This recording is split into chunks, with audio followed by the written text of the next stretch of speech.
Namaste, Santosh Khera ji. Namaste. Welcome. Welcome to Preeti Khara's Bar, Pilates, Pranayam, meditation, and above all, welcome to your me time. This is your me time with me. And where are we going today? We are going to get our bones stronger and learn how we can keep our bones stronger as we are getting old. With a beautiful smile, stop your march, take your left hand, lock your left nostril, which is your Chandra Nadi, close your eyes, send all your focus to breathe in with your right nostril, breathe out with your right nostril, continue your breathing with the right nostril. Right nostril is our Surya Nadi. Surya Nadi generates heat in our body. It gives a lot of energy which helps us to burn calories. While you go to sleep, make sure you activate your Chandra Nadi, which is your left nostril, which will cool your body down. Right now, take a deep breath in from your right and a deep breath out. Slowly opening up your eyes. Ready? Now that our nostril is activated, right nostril is activated. Soft march. That's it. Soft march. You can keep your hands like this. Let's swing it. So we are warming up our shoulders. Beautiful. Very good. Good job. Good job. Good job. Good job. Now, if you want, you can sit down and do the same exercise. For my seniors, I'm going to sit down and do it. You don't have to sit down. You can do the same exercise standing up. Now, slow down your legs. Keep your hands like this. Your thumb is almost underneath your armpit. And we open, we close. We open, we close. Can we do a soft march? Soft march, open and close. Open, close. I have my mother today joining me. I have my sister joining me for my class. So I'm so excited. Yes, very good. Good job. Now slowly bring it in. Drop your shoulders. My dear friends, all the parts of our body has some kind of motion going. Our whole body has a lot of lymph nodes. So, to activate these lymph nodes, we have to exercise. There are some lymph nodes on our shoulder. So, this is how we are going to do. We take a deep breath in. We hold our breath. No more breathing. And only going shoulders up and down. Ready? Take your deep breath in. Hold it. No more breathing. And go. 10, 9, 8. Don't breathe out. Don't breathe out. 6, 7, 5, 4, 3, 2, and 1. Slowly down. Take a deep breath in and a deep breath out. Very good. Very good. Wherever you are, we're going to punch. So make a fist. Muthi banao apne haathon ki and punch. Punch it with a soft. Don't have to go too much forward. Just leg going up and down. Very good. 3, 4, 5. No rush. 6, 7, 8, 9, and 10. Very good. Very good. Now, if you can stand, hold your chair. Hold your chair. And all I want you to do is lift up your heels, okay? So hold the chair properly. One hand on your waist. Lift up both the heels. Stay up. 1, 2. Drop the heels. Again, up. 1, 2. Slowly drop the heels. Up. 1, 2. Slowly drop the heels. Up. What is happening, my dear friends? We are not also stretching our calf muscle, we are activating the lymph nodes, which are, drop your hands, in our calf muscle. After your heart, highest lymph nodes are in your calf. So we are activating them. 2 more times. Lift up. Slowly drop your hands. Again, lift up. 1, 2. Slowly drop your hands. Now, look down at your toes. Look at all your 10 toes. Now, all I want you to do is lift up the right 5 toes. Drop it. Lift up the left 5 toes. Drop. Right, left, right, left. We are doing the opposite side, right? We warmed up the heel. Now we are warming up the opposite side. 2 more times. Right. Lift up all the toes. Left. Now this time, lift up all the 10 toes. Hold the chair. Can you lift up all the 10 toes? Only if you can. Little bit, very little, and drop it. Very good. 1 more time. Lift up all the 10 toes and drop it. Excellent, excellent. My friends, if you have your dupatta, or now sit down on the chair, or if you have your stick, whatever you have with you, whatever you have with you, always keep everything next to you. Because you never know what I'm going to ask, right? So, before I start that, can you all see me very well? Give me a thumbs up. Can you hear me? Veena, thank you. Thank you, Veena. Thank you, Roma. So, this is our dupatta. If you don't have a dupatta, imagine you're holding a dupatta. So, imagine it like this, right? You're imagining it. And what do? We bring our hands up and front. Don't drop it. Right here, near your chest line. Okay, let's do it. 1, 2. Don't go too much up if you have shoulder pains. Just a little bit is fine too. What are we doing? We are lubricating our shoulder muscle.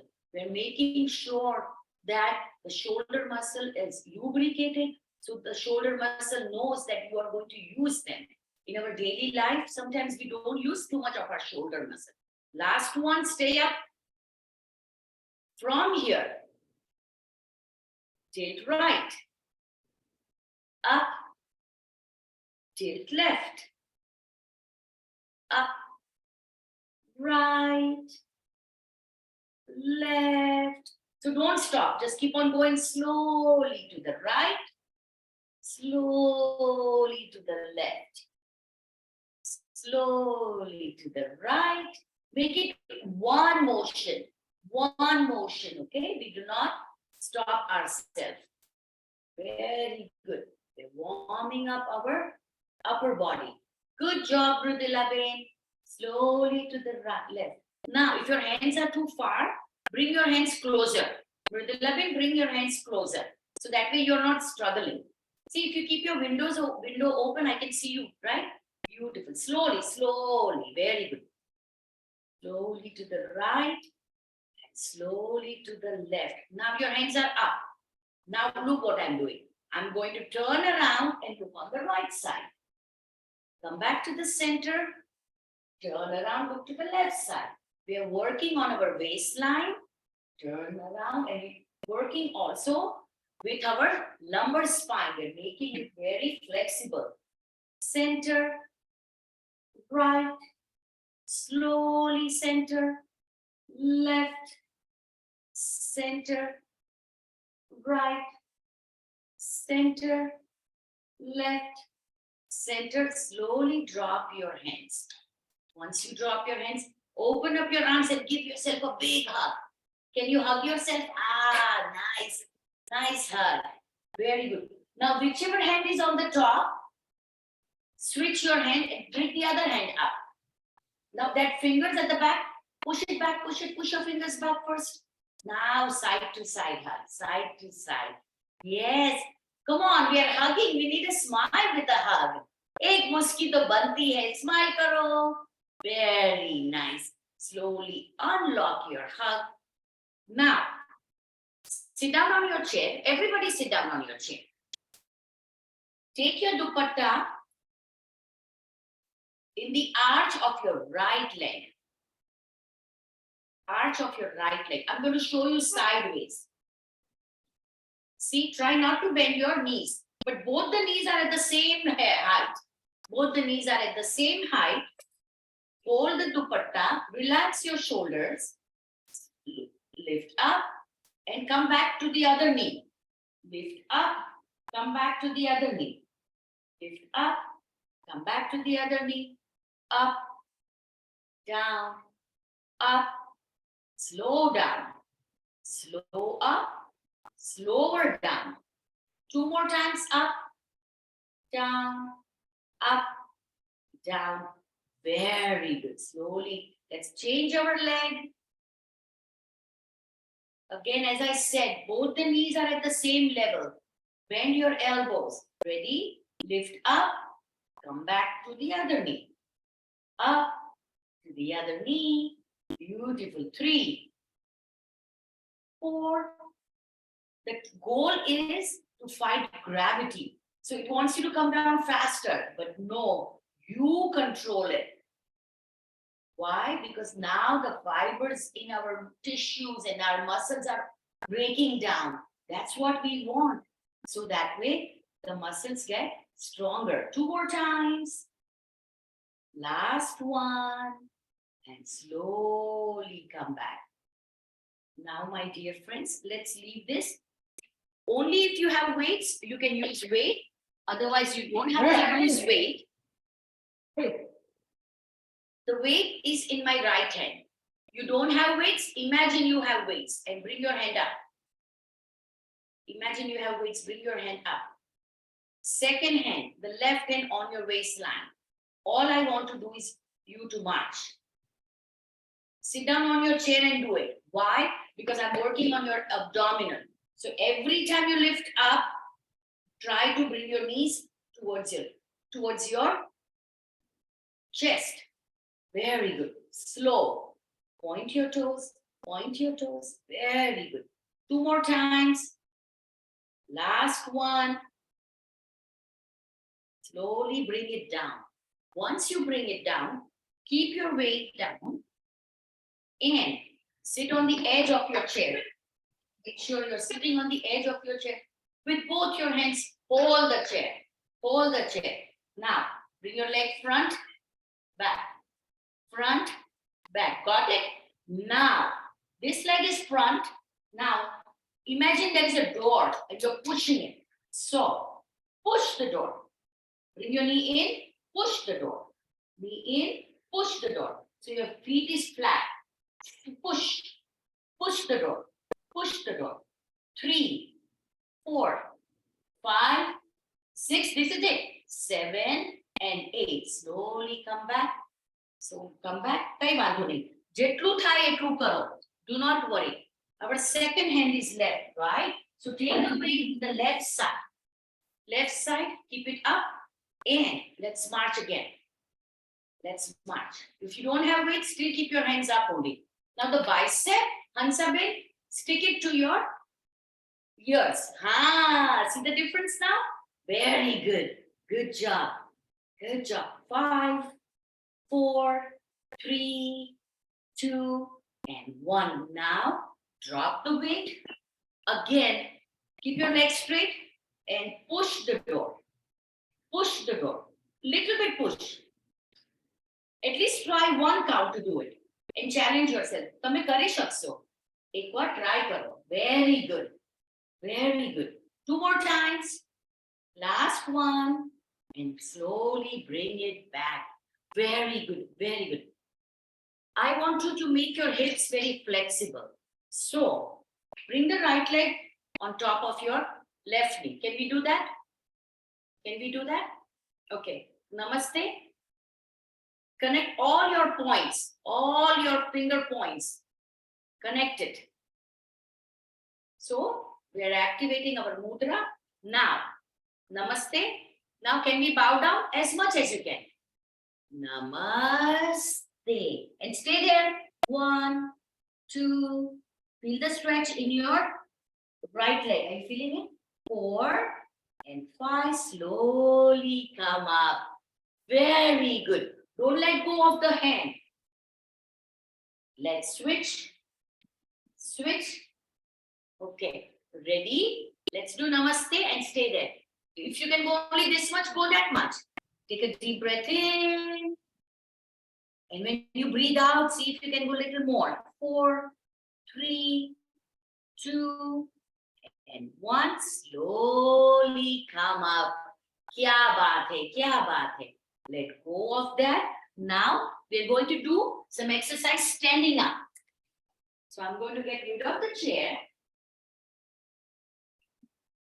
Everybody stand up. And all we're doing is rolling our arms. Roll your arms as if you're swimming. What is happening when we do that? We are strengthening our spine. To strengthen our spine, this is called front stroke. 3 more times. Last 2. Last 1 and stop. Stop. Very good. Very good. Now, let's do one thing. Give a neck rotation. So, drop your head to the right, down, left, center. Now, drop it to the left. Left, center, and right. Slowly come back. Remember, we rolled our arms front. Now, let's roll our arms back side. We're going to roll our arms at the back side. Why? Every time you roll your arms back, you're opening up your chest. And every time you open up your chest, you are breathing, you're sending more oxygen to your body. Very good. 2 more times. Last 1. And slowly come back. Now make a flower of your hand and put it on your shoulders. Your elbows are facing forward. Once your elbows are facing forward, all we're doing is round. Big one. Go slow, no rush. You know why? Because you'll pull your muscle. Why do you want to do that? Why do you want to? What will happen at the end? You will only do 1 or 2 counts more than the whole class, right? No rush. 2 more times. Last 1. Now we will go the opposite way. So bring your elbows in the front. Drop your elbows. Side, front.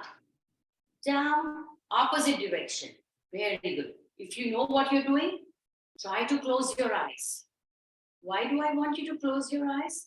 So that way you are practicing to do things without depending on your sight. 2 more times. Last 1. And slowly bring it back. Very good, my dear friends. Now, I'm going to challenge you a tiny bit more. Tiny bit more. Hands on your waist. Come up on your big toe. Once you're on your big toe, see if you can lift your leg a little bit up. And if you're ready, you can even lift it up higher. Only if you're ready, or you're here, right here, that's fine too. Hold it for 5, 4. Maybe you're only on your big toe. That's fine too. 3, 2, 1. Now from here, wherever you are, kick it. Kick it. If you're here, kick it front. If you're here, kick it low. But kick it. Yes. Again, I'm lubricating your knee joint. 3. You can hold your chair. If you're not holding a chair, suck your belly button in. Last 2, 3, and last 1. Slowly drop it. It's too hot for me. Sorry about that. Now, let's go on our left leg. Come up on your big toe. Slowly suck the belly button in if you can. And you can come a little higher. Or you can be here, wherever you are, and fold it. I'm with you. See, I'm right here. I'm going to be low. 5, 4, 3. Hang in there, Roma. Hang in there. Why? Suck your belly button in. As soon as you suck it in, you'll be able to balance. Very good. Now ready? Wherever you are. It's the left side. So we are not strong in our left side. So look down. Look down at a non-moving object or a dot and do not move. Mommy, beta, beta.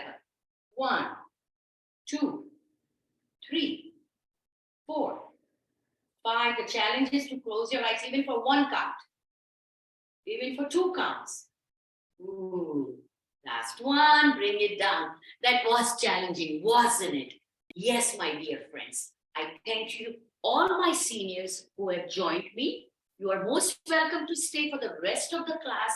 We have a fantastic topic to discuss today, which is osteoporosis. So we are having a special doctor who specializes in that, who is going to come.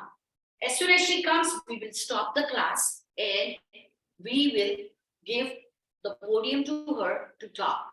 So I don't know, she's in the clinic, so she's going to tell me when she's going to be there. So hang in there, my dear friend. Till then, let's have some musty. Ready? So before we start, welcome to my regular group, my challenging group. Come on, let's do some balancing. Give me a tree pose. Hands are on the waist. You can bring one hand out. You can be both the hands out. Or you can be here. 5, 4, 3, 2, and 1. Namaste. Ready for the second leg? For the second leg, don't look at me. Look down. And don't look at me. Just keep on staring at that one spot. Hands either are out or your hands are up above. For 5, 4, 3, 2, last one. Slowly come on down. Very good. Good job. Good job. Ready? Let's do some exercise to shed our sides. For that, grab your Pilates ring. Come, you can grab the ball.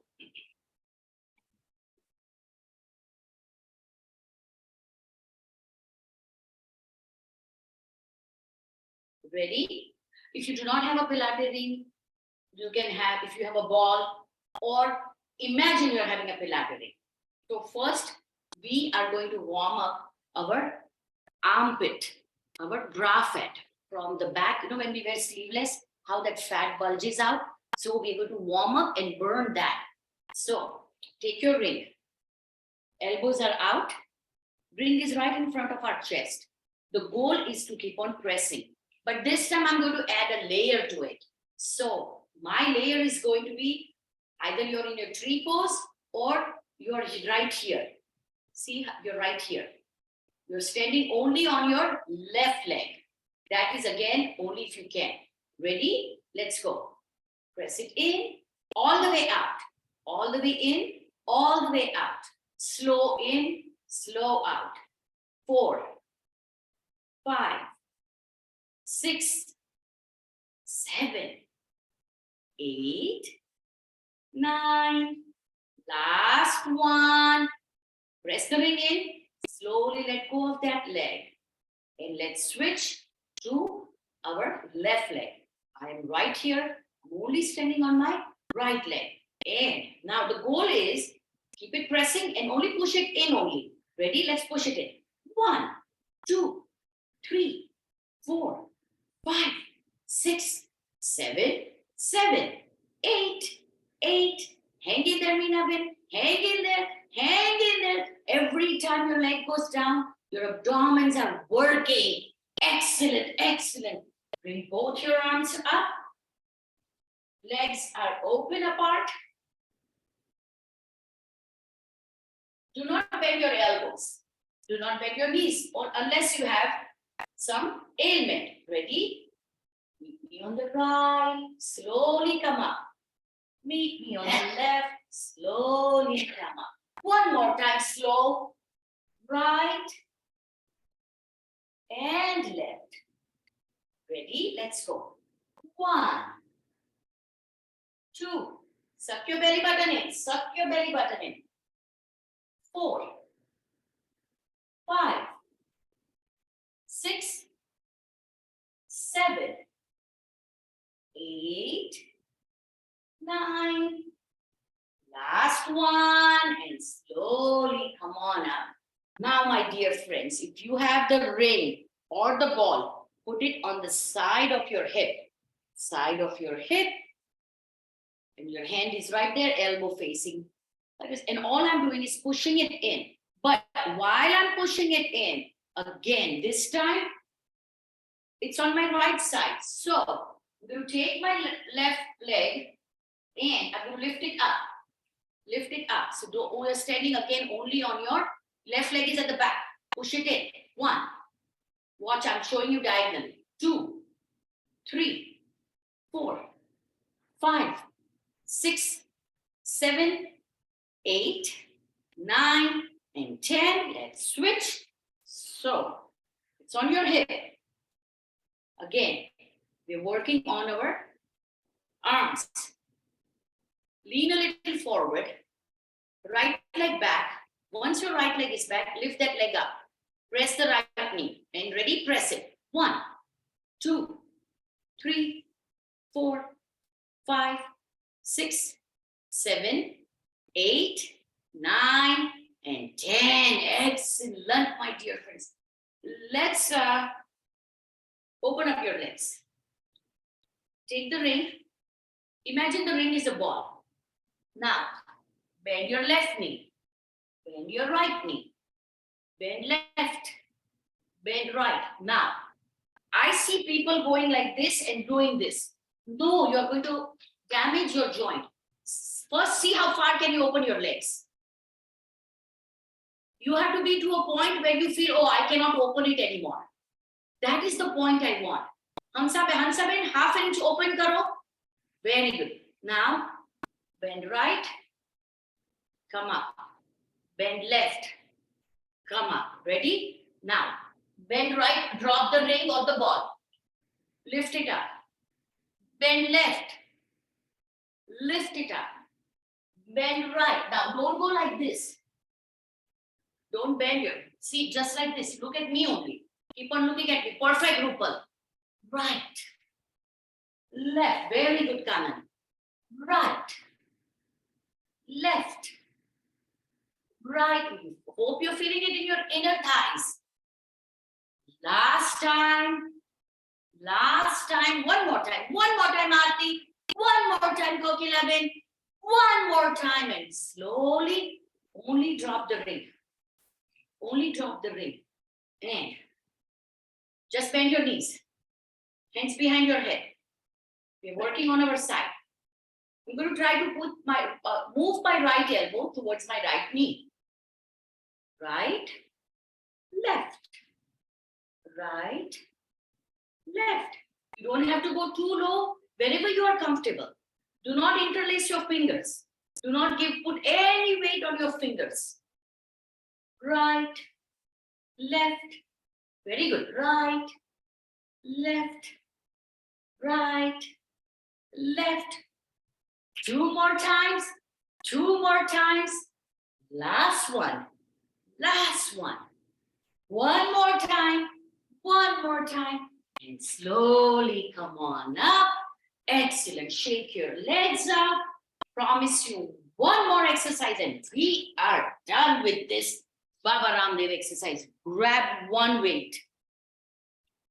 Grab one weight. Cross the right leg over because we are also working on our IT bend. So cross it. Left hand behind your head. And the right hand, your right side, you're dropping and then going out.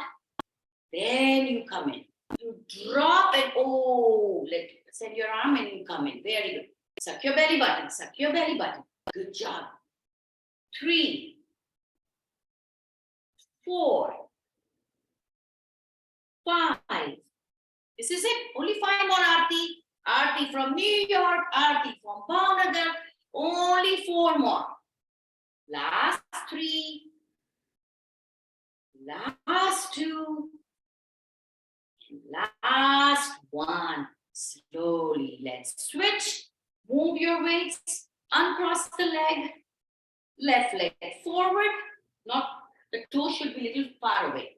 Right hand behind your head. And we go down. And then we move our arm. We bring our arm in and we come up. We go down and we move our arm. Bring it in and we come up. Feel it in your obliques. 2, 3, 4, 5. Last 5. This is it. This is it. Last 3. Feel it right in your rib cage. Imagine your waistline getting smaller and smaller. Yes, my dear friends. Last 1. Slowly come on up. Let's drop our weights for now. We're going to do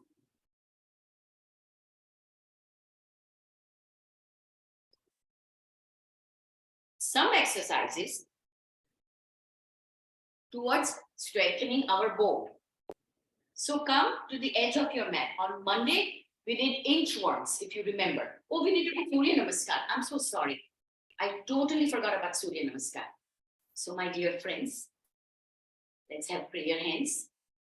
Let's close our eyes and set up an intent. Let's set up an intent for today's class. What made you come here? And are you ready to give your 100% towards yourself, towards your me time, towards your health? Deciding to give your 100%, releasing your stress if you had a hard day, or if it is your opening day, staying in positivity. Please, with a beautiful smile, give your 100%. Namaste. We will start with Surya Namaskar. Every position of Surya Namaskar, we are going to hold it for 2 counts. So, come at the edge of your mat. I will face you. First position is Hasta Uttanasana. So, biceps touching the ears. Now, imagine if you pull your height up. Once you pull your height up, see, you will feel a suck in your stomach. Only bring a little bit of your hip forward. Do not arch your back. Diagonally, do not drop your head. Diagonally, look up. Come you look at me. Yeah, up. Turn around. Look at me so you don't look at 1, 2, prayer hands. Now, take 4 counts to come down. 4. Imagine you're holding a coffee cup on your back. So, suck that belly button in. If you need to bend your knees and the toes and the fingers are closer to each other. Drop your head towards the mat, your crown chakra towards the mat. Hold it for 1, 2, slowly bring the right leg back, left leg forward. You can even drop the right knee. You can drop the right knee and hold it for Ashwa Sanchalan. Hold it. 1, 2. Now send the left leg back. So if you cannot do plank right away, be on your knees. Now send the right leg, straighten up the right leg. Now straighten up the left leg. That's it. This is your plank. Adho Mukha Asana. Perfect. 1, 2. Now slowly drop both the knees. Flip your feet. Chin and chest to the mat. Elbows are at the back. Stomach is up. For Chaturanga. 1, 2. Straighten up the right leg. Straighten up the left leg. And slowly straighten up your leg. And slowly come up. Make sure your knees are touching the mat. Knees are touching the mat. Slowly come up for Bhujangasana. 1, 2. Slowly curl up your toes. Curl up your toes. Lift up your knees, both the knees. Lift up your hips and walk your hands 1 step back. Now, drop your head. Downward facing dog. 1, 2. Lift up your right leg. Now, bring the right leg forward. And drop your left knee if you need to. And hold it. Hands are right on the side. Over here. Very good. 1, 2. And slowly come on up and stand up where the toes and fingers meet. Hold it. 1, 2. Slowly, both arms come up. Arms are straight. Coming to Prana Mudra, where you bend your elbows. Push the elbows back and bring your hips a little bit forward. 1, 2. Slowly straighten up yourself. And Namaste. Ready for the left side? Let's go. Now pull yourself up, increase your height, and bring your hip forward a little bit only. 1, 2. Prayer hands. 4 counts down. 4, 3, 2. Remember, you're holding a coffee cup at the back. And you can bend your knees and hold it. 1, 2. Now, the right leg goes back, left leg forward, and your hands are right here only. You can drop your right knee also. 1, 2. Now, send the left leg back. First, be on your knees.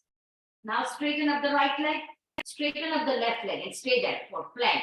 Adho Mukha Asana. 1, 2. Now, slowly drop your knees. Flip your toes. Go back and slowly drop your chin. 1, 2. Now, slowly straighten up yourself. Your hands are still next to your chest. And lift up your upper body for Bhujangasana. You can be here, or you can straighten up your arms. 1, 2. Now, with your toes, curl up your toes first. Look at me. And lift up your knees, lift up your hips, lift up, up, up. Send your hand 1 step back. Now you drop your head.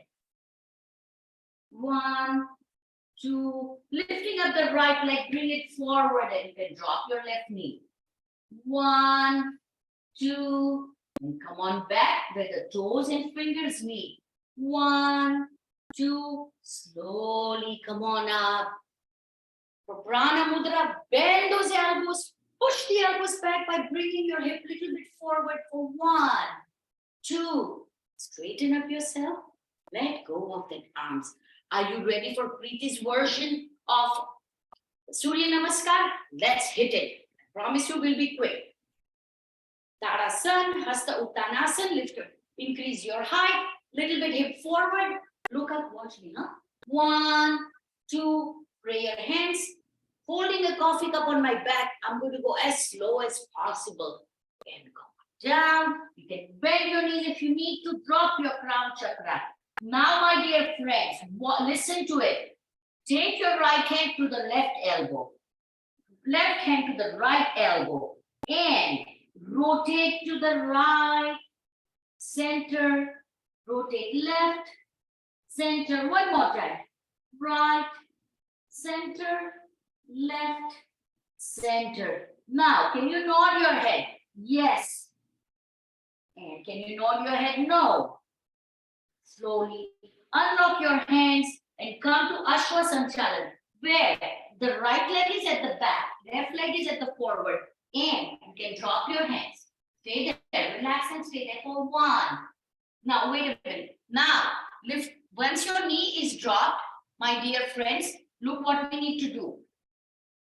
Come up. Come up. Hands on the waist. Ready? Now, focus only on the right leg. Straighten it up. Come forward. Go back. Forward. Slowly back. Keeping it 90 degrees only. One more time. Forward. And slowly come back. Come forward. Bring your hands back. Send. Come back to 4. Once you are on your 4, right leg straight, left leg straight, and you are on your plank. From here, roll forward, roll back. Very good. Roll forward, roll back. So you're rolling from your big toe forward, back. One more time. Forward, back. Slowly drop your both the knees. Go back and slowly scrape yourself and drop your chin. 1, 2. Now straighten up everything. Straighten your leg, everything. Hands are right next to your chest. Slowly come on up and straighten up your arms. Now this is Bhujangasana. Now take your shoulders over your right shoulder. Take your head over your right shoulder. Stay there Feel the stretch. Come back to the center. Ready to rotate over the left side. If you cannot do it on your hand, be on your elbow and do it. Come back. Very good. Come back to the center. Now from here, lift up your knees. Lift up your hips. Lift up, up, up, up. Send your hand back. 1 and 2. Now drop your crown. Very good. Very good. Now bend your right knee. Straighten up your right knee. Bend left. Straight. Walk as if you're walking, you're marching. Ready? Right, left, right, left, right, left, right, left. Now lift up the right leg. Bring it forward. Drop the left knee. Once you drop the left knee, come on up. Come on up, hands on your waist. Are you ready to glide? Glide forward. Come on back. Very good. Glide forward. Come on back. Excellent. One more time. Glide forward and come back. And then slowly bring the left leg forward and meet me where the toes and fingers meet. Very good. And hold it for 1, 2. Slowly come on up. Both arms up. Bend those elbows. Push the elbows back. 1, 2. Slowly straighten up. Namaste. Ready for the left side? Let's hit it. Increase your height. Pull yourself up. Suck your belly button in. Hip forward. 1, 2. Pray your hands. Let's take the coffee to the floor. 1, 2. Never round your back. No matter what, never round your back. It's not good for your bones. Once you are here, my dear friends, drop your head. Connect opposite elbows. Straighten up your knees. Your knees are straight. Now, bend your right knee. Left leg is completely straight. And hold it for 1, 2, and 3. Straighten up your right leg. Now bend your left knee. And hold it for 1, 2. Slowly open up, letting it go. And bring the right leg back. Once you bring the right leg back, drop the right knee again. Take your hand right behind the left knee and push it out to open. Bring it into close. We are stretching our hip flexor. Bring it into close. One more time. Push it out to open. Bring it into close. Coming back. Now, send that left knee back. First, you are on your fours. Now, straighten up the right leg. Straighten up the left leg. Very good. Now, come down on your elbow. Can you come down on your elbow and hold it? Hold the plank. 5, 4, 3. Now, all I want to do is roll front and back. Front and back. One more time, front and back. Slowly drop your knees. Send your hips back. Chin and chest to the mat. Elbows back. Stomach is up for Chaturanga. 1, 2. Slowly straighten up yourself. Getting ready for Bhujangasana. Slowly come on up and look up. Feel the stretch. Hold the Bhujangasana for. This is excellent for osteoporosis. 3, 2, and 1. Now slowly bring your neck back to normal. Now curl up your toes. Curl up your toes. Lift up your knees. Lift up your hips. Keep on lifting up your hips. Send your palms one step back and drop your crown chakra. Downward facing dog. Very good. Very good. Now, one more time. One more time in downward facing dog. Lift up the right leg. Bring it back. Straight left. Bring it back. Lift up right. Left. And slowly bring the right leg forward. Drop the left knee. Ready to open and close. Push it out. Bring it in. Push it out. Bring it in. One more time. Push it out and bring it in. And we are back where the toes and fingers meet. And hold it for 1. Why do I ask you to drop your head, my dear friends? The reason I ask you to drop your head so all the blood can go in your brain. And slowly, when you come up, do not lift your head. If your head is still touching your chin, head is still touching your chin, come all the way up The last thing comes up is your head. So very important is your chin is touching your chest. Watch quickly, I'm doing it. Watch me quickly. You're down and your chin is touching your chest. Now slowly, one vertebrae at a time. I'm coming up. My head is still down. My head is still touching the chin. Slowly, slowly, slowly. And now I unlock the chin. Got it, everybody? Thumbs up. Thumbs up. Got it? Thank you. Thank you. Now, my dear friends, let's do some lower body exercise for our inner thighs. So, we won't need anything. Let's go. I'm going to lay down on the side on my right side. My right arm is open and my head is cradling on my right bicep. Both my legs are stacked up. My left hand is right in front of my chest. It's not so that I don't roll over. Opening up the fingers. Very good. Can you lift up the top leg and come down? Lift up the top leg, come down. Got it? That much you got it? Now pay attention. When you lift up the top leg, point your toes. And when you come down, you flex your feet and you come down. Point, flex, point, flex. One more time. Point, flex. This time, when you come up point, stay up only. Push it up. 10, 9, 8, 7, 6, 5, 4, 3, 2. Watch what I'm doing. I bring it in forward. I drop it. And I circle it back and I meet both my feet meet. I lift up my leg. I bring it forward. I drop my feet and I circle it back and I meet. Ready? Let's go. Up, forward, drop, circle, up, forward, drop, circle, up, forward, drop, circle, up, forward, drop, circle, up. Now stay down, stay forward, stay forward. From here, just tap your big toe to the floor. Tap, tap, tap, tap. 4, 5, 6, 7, 8, 9, 10. Slowly circle it back. From here, pay attention again. Pay attention. I bend my knees and I bring it closer to me. Now I connect both my toes together. I open the top leg and close it. It's like a book. Open and close. Now one more thing I'm going to do is both my knees are right there. My bottom knee is right there. I'm only lifting both my feet. I open.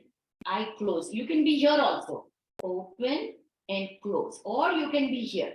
Open and close. 2, 3, 4, 5, 6, 7, 8, 9. Last one, leave it open, leave it open. Feel the burn, feel the burn, feel the pain, feel the burn. Slowly close it and drop it and tap it. Very good. Now pay attention. You have to go to the other side. But before we go to the other side, can you meet me on your fours? Can you meet me right here? My hands are underneath my shoulders. I am not looking down. I'm looking straight forward. Open up your fingers. Put all your weight on your fingers, okay? All I'm asking you to do is lift up both the knees, only 2 inches. So, opening up all your fingers, putting all the weight on it. Ready? 1, 2. Lift up both the knees. Tiny bit. 1, 2, 3, 4, 5, 6, 7, 8, 9. Slowly drop it. And meet me on the other side. I'm so proud of you. We're getting stronger and stronger. My dear friends, I am cradling on my left arm. Both my legs are stacked. Right hand is in front of my chest. And I lift up my right leg and I drop it. I lift up and I drop it. Now, I lift up by pointing my toes. I flex my feet and I come down. Pointing it up, flexing your feet and coming down. Point, flex. Point, flex. Point, take your time, slowly come down. 2 more times. Point, flex. Now stay up there, stay up there. Now look what I'm doing. I bring it forward, I tap the mat, and I circle back. Lift up, bring it forward. Slowly tap the big toe on the floor and circle it back. Lift up, forward, circle back. Up, forward, circle back. Lift up, forward, circle back. Lift up, forward, circle back. 2 more times. Up, forward, circle back. Last time. Up, forward, circle back. Lift up and come forward. And can you only tap your big toe forward? Tap 1, 2, 3, 4, 5, 6, 7, 8, 9, 10. Slowly circle it back. Ooh, hope you felt that. Now, hands are still there. Bend your knees. Connect both your big toe together. All we are doing is opening the book and closing the book. So for this one, you can lift up both the legs or you can keep it down. Ready? 10, 9, 8, 7, 6, 5, 4, 3, 2, last one. Keep it open, keep it open. Fill the burn, fill the burn, fill the burn, fill the burn, fill the burn. Are you ready? Are you ready to close it? Slowly close it and tap it out, tap it out. Very good, very good. Slowly lift yourself up. Lift yourself up and we will do some upper body exercise. Let's go.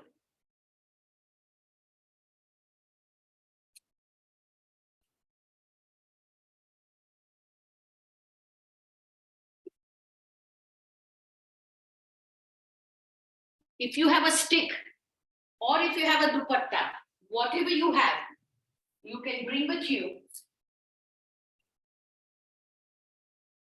Or you can imagine you have one. I'm going to show you one time what I'm planning to do, and then we'll do it together. I am on one side of the mat. Okay. And I'm going to do sumo squat. What is a sumo squat? Legs are open wide and your toes are facing outside. Toes are not facing straight, toes are facing diagonally. And then slowly you bend yourself. So let's warm up with sumo squat 10 times. Come up. When you come up, do not rock your knees. Soft bend. And are your toes facing outside? Little one, half an inch wider legs. Very good. 3, 4, 5, 6, 7. This is it. 8. Imagine there's a stick behind. If there's a stick behind, would you fall back or would you fall back? No. So think about it like that. Everybody bring your stick. If you have a stick, hold it back. Imagine there's a stick at the back. See? Last one. Now, my dear friends, this is what I'm going to do. Hands are up. Sumo squat. 1, 2. And at the third one, I go bend, center, bend, center. Let's go on the other side. 1, 2. Last one, stay down. Bend right, center. Bend left, center. Let's go on the other side. 1, 2. 3, stay down. Now don't go forward. Straight line. 1, 2, come up. So more squat, up and down. One more time, up and down. Now, one more time, bend right, center, bend left, center. Last time, 1, bend down, 2. And the third time, stay down, bend right, center, bend left, center. Slowly come on up. Shake those legs out. If you have a stick, all I want you to do is push it a little back. Even with your dupatta, you can do it. Bring your stick up only till your crown of your head. Crown of your head, bring it back. Crown of your head, little more back. Crown of your head, further more back. Do not bend your elbows. Back, back. Slowly, see how far can you go. See how far can you go. Can you touch your hips? Slowly, very good. Very good. You're working on your back fat. Very good. 2 more times. Last one. Slowly come on up. Very good. Drop this and grab your weights.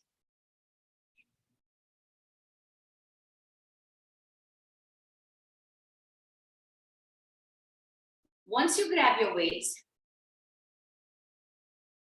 hinge forward. So where are you going to bend from? Your waistline. So first to do that, zip up your thighs. Zip up your thighs, glue your feet together. See, like this. From here, take a deep breath in and deep breath out. So you're here. Soft bend on the knees. Okay. My hands are straight forward. And my bicep is going to touch my side of my body. So I scrape it. I come in and I scrape it. Very good. Every time you come, your shoulder blades should squeeze. So once we come here, stop. Open your arms at the back, straight line. Bend it in and drop it front. Ready? In, straight, bend, forward. In, straight, bend, forward. When you bend it, stay only on your waistline. Straight. When you come back, stay right here on your waistline and forward. In, waistline, straight line. Come back to the waistline and drop it. In, suck your belly button in. The trick to all of this is that constantly making sure your belly button is sucked in. Very good. Last 4, 3, 2, last 1. Stay up only. From here, stay up. Move it up only. Move it up. We're working on your tricep, on the back fat of our bulging arm, our dangling arms. I'm strengthening your dangling arms. Now, rotate your hand. Your palm is facing the ceiling. Palm is facing the ceiling. Very good. Now lift up. Straight. Suck your belly button in. Suck. Every time you feel you're losing control, suck your belly button in for 4, 3, 2, and 1. Slowly drop it. Now, remember that rows we did like this? Only we do that only for 10 times. Ready? Let's go. 1. Push. Every time you push your elbow back. Push your elbow back.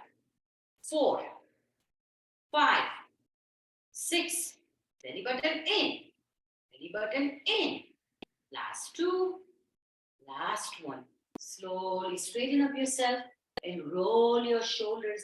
Rotate 1, 2, and 3. Reverse. 1, 2, and 3. Very good. Let's take a break from our weights also and grab your stick. One more time, grab your stick. And where your resistant band, take your time. But where your resistant bend above your ankle. Above your ankle. And hold your stick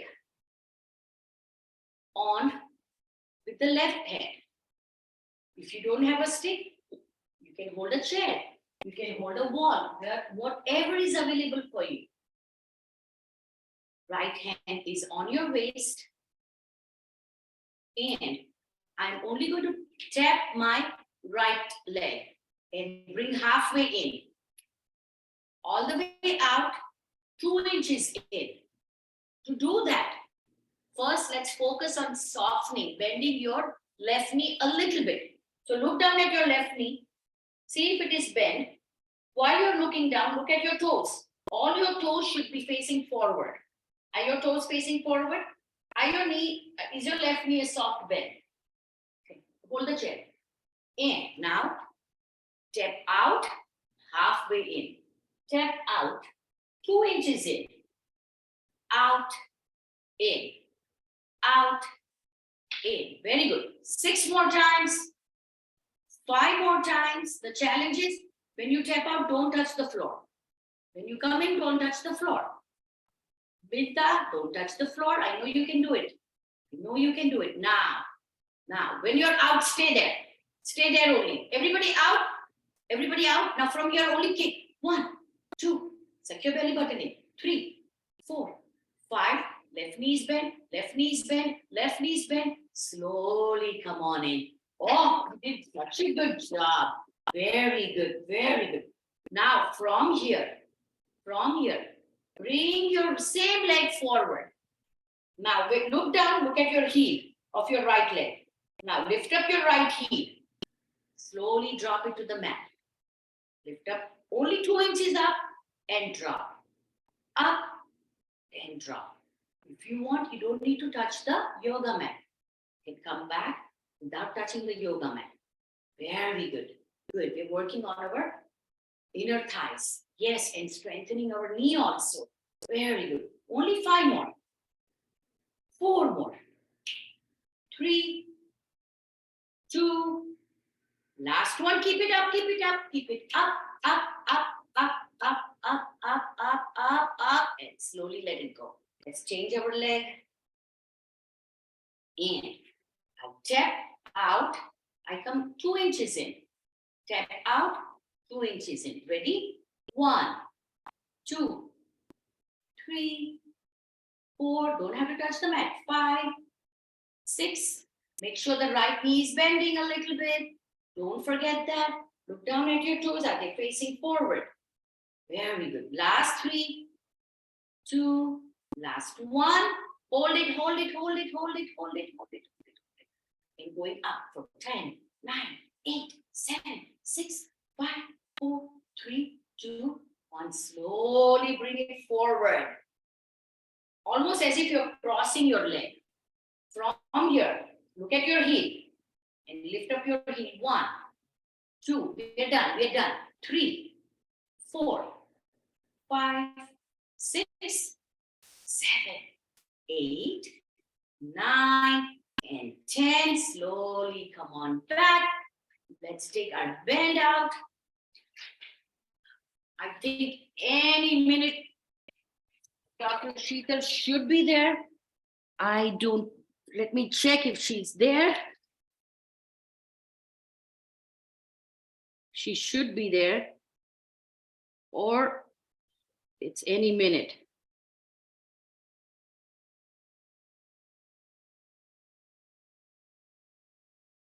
I'm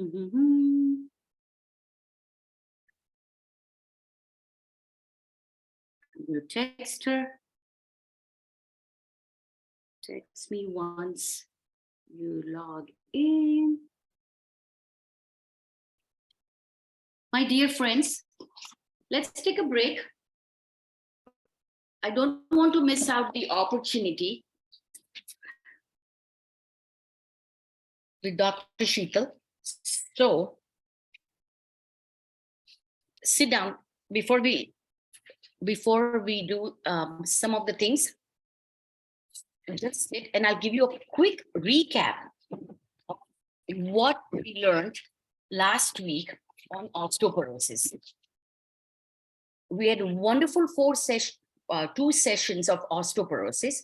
I'm going to give you a recap in case if you have missed out on that. For that, if you are sitting down, I can see you all, most of you all. I don't like you like sitting like this. Either you're sitting in a squat or in a butterfly. So whichever way you're sitting, you're stretching yourself. Remember, spine is straight. I like squats, so if you can sit in a squat.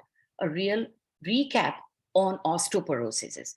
I had mentioned that osteoporosis is a silent bone disease. Osteo means bones. Porosis means porous. So our bones get porous. You know how the shell, outer shell seems very strong, but inside the density of the bone, as we get old, the inside of the bone gets very porous. So that's why it breaks down. Now, as we get older, our bones will get very porous.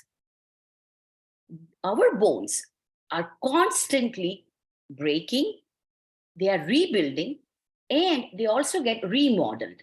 When I say they get remodeled, is the structure of the bones changes the posture of our body. So that's why you see a lot of people have hunched back or they stoop low because the bone is remodeling like that. Why? Or their arms are not straight. You know, anything is happening. Why is that happening, my dear friends? Because our bone density is getting very porous. And why is that happening? It is happening because our body, especially we women, when we hit menopause, our body stops making estrogen. And it is very low on calcium. So because of that, the bone starts weakening and the bone is very porous. As I had mentioned to you, that stress plays a very, very important role, my dear friends. So anytime you're under the stress, pranayam. 65% of we women are prone to get osteoporosis. And one of the biggest reasons we get osteoporosis is only because of stress. My dear friends, let's make it all about me time. Let's make it about us now. Osteopenia word is when the doctor says, oh, you have osteopenia, that means you are at the beginning stage of osteoporosis. How do we fix this? We fix it. Of course, Dr. Sheetal is going to tell you all about it. I'm just recapping it. Is very important is doing little bit of weight lifting so that the bone, rebuilding of the bone, remember how I told you it starts bending? It won't bend. If we do weight lifting, then weight bearing exercises. What is weight bearing exercises? Just not weights. Remember how we do balancing of standing on one leg? That is also called weight bearing exercises. So if we do all of that, chances of us of getting osteoporosis is less.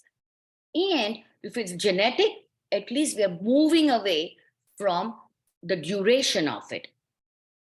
And we think walking is enough. No, walking itself is not enough. That is not good. We have to create and incorporate some weight exercises to strengthen our bone, at least 3 to 4 times a week. I know Dr. Desai is going to talk to you how to prevent it, but quick recap, very, very important is magnesium. Is very important for our bone density. So where do we find magnesium? In all the nuts, cashew, walnut, hazelnut, pumpkin seeds, flax seeds. Remember what we need to do, soak it at night. I'm sorry, I'm repeating it because there are a lot of newcomers today. Soak the nuts at night time. And very important is add a tiny pinch of salt so that all the enzymes get all the enzyme gets activated. It expedites the enzymes, and you can eat it. Doesn't have to be empty stomach. Just eat it in the morning. So you can even soak chia seeds. Chia seeds and sesame seeds are excellent, good source of osteoporosis. Now, we can also do our massages with sesame seeds. It's a very good lubricant.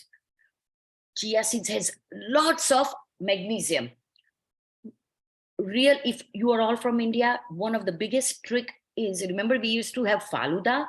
So take the chia seeds and add a little bit of rose syrup. Once you're ready to drink it the next day, make sure you add lemon to activate vitamin C. What will happen with that? Which is very essential to form collagen. Collagen helps what? Our bone, our skin, our nails, our hair. Very important. Chia seeds, rose syrup, only if you want to, but lemon juice, mix it up and enjoy the drink. Excellent. You can even take collagen pills. How much calcium do we need? Dr. Sheetal will say, but the book says 1,000 milligrams of calcium. Where do I get my calcium? We worked on the magnesium for our bone density. Now, where do I get my calcium? You get your calcium, if you are not vegan, then from your milk, from your yogurt. Yogurt should be consumed only in the afternoon. You can also eat paneer, leafy vegetables. The best part about the leafy vegetable, my dear friends, it has both magnesium and calcium. 50% of our bones are made up of protein. So if you are vegetarian, how are you going to get your protein? Best source, protein, magnesium, and calcium is from milk. And guess what? When you drink milk, you also get the bonus of vitamin D and B12. If you are vegan and you don't even drink milk, you'll have to find a better source of finding your calcium. Zinc is also there. This is the part from Ayurveda. I'm explaining it to you. Ayurveda says you come to Ojas, OJS, AS. What is Ojas? At night time, warm up the milk. Whatever you want to add, powder of sesame seed, powder of makhana. So what I do is I roast the makhana, I roast the almond, I roast the sesame seed, and I'll add 1 spoon of that, boil my milk, and add turmeric. Key thing is to add turmeric. And when you drink it at night, this is called Ojas. The makhana almond powder is not important. That is my version of it. Only warm milk and turmeric. If you warm it up and you drink it, we are in a Ojas state. Ojas state means that where we attain proper digestion and it gives you a good night's sleep. So this is my take on osteoporosis. As I had explained, that if you have osteoporosis or to prevent osteoporosis, which mudra? We talked about Ayurveda, we talked about food, we talked about physical exercise. Which mudra to be done? Akash mudra. Akash mudra is taking the tip of your middle finger to the tip of your thumb. You press it and you sit in it for at least 15 minutes. That is what is called Akash mudra. Now, real quickly, before she joins, let's do a little bit of some pranayam. Which pranayam we are going to do? We are going to do pranayam which benefits for osteoporosis only. So, Kapalbhati, Anulom Vilom, Bahya Pranayam, Brahmri, and Om are the pranayams for osteoporosis. So, let me keep my phone on. She should be here any minute. I know. So let's start, but we'll try in a couple of minutes. Okay. No rush.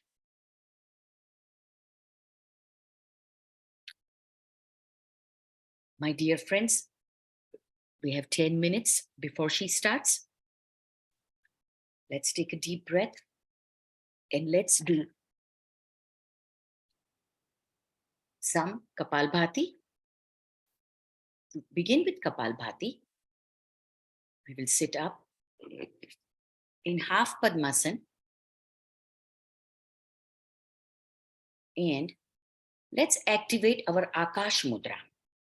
So take the middle finger to the tip of your thumb, press it, flip it. Very important for Akash Mudra. You have to do it with both the hands. If I only do it with the right hand, only the left side of my body's bone is going to get stronger. So it's very important that it should be activated with both hands. Spine is straight. Before I close my eyes, I want to give a big smile to you.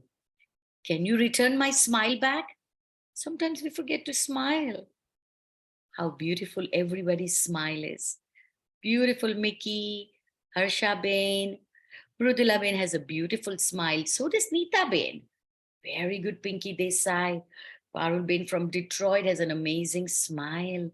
Beautiful, very nice. I seek blessings of Chandrabala Bain. We will do Om 3 times with a long O and 3 times with a short O. The short O, Om, will be longer, Ma, sealing your lips. Take a deep breath in and an audible breath out. Ah. One more time. Make sure you're saying audible. I need to hear your voice. Take a deep breath in. Ah. My dear friends, till the end of pranayam, please try not to open up your eyes. Ready for Om? Take a deep breath in, long O. Om.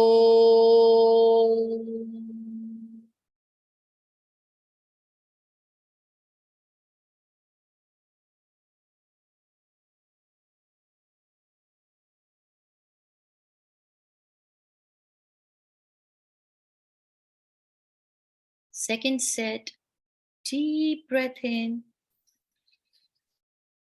Om.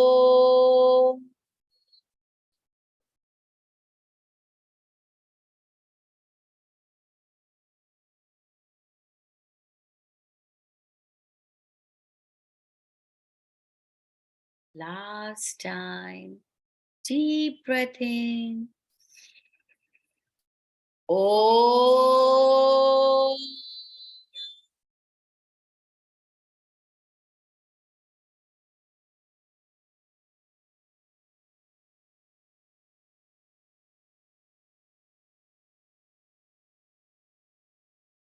Next 3 Om. Short O and a long Ma, sealing your lips, making vibration with your lips. And this will help us to open our brain cells, which will keep us away from Alzheimer's. Taking a deep breath in. Om.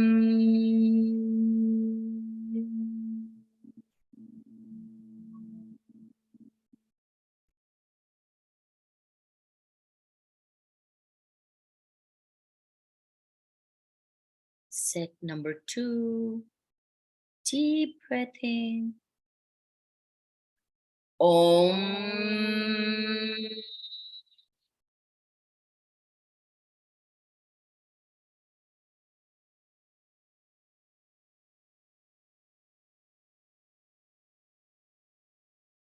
Last time.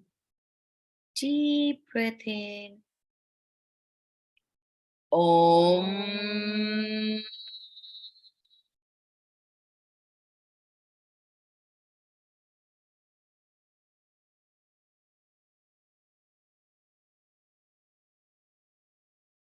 Getting ready for Kapalbhati, which is forceful breathing in and out while the stomach goes back and front. 20 counts of Kapalbhati. Eyes are closed, spine is straight. Take a deep breath in and go.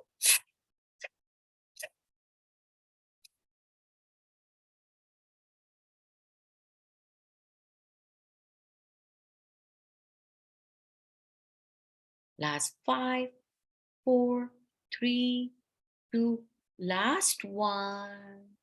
Getting ready for Mula Bandh. In Mula Bandh, we do chin lock, stomach lock, and glute lock. For that, take a deep breath in, and while you're breathing out all your breath, drop your chin to the chest. Once all the breath is out, no more breathing. Squeeze your belly button to your spine. Send all your focus squeezing your glutes. No more breathing.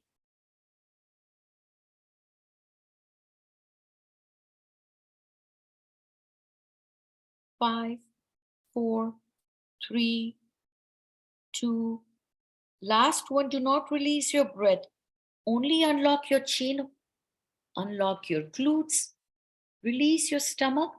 Now take a deep breath in and a deep breath out. Getting ready for second set of Kapalbhati. For second set of Kapalbhati, we are also going to strengthen our liver. So rotate your head over your right shoulder. Same forceful breathing in and out, stomach going back and forward for 20 counts, overlooking your right shoulder. Taking a deep breath in and go.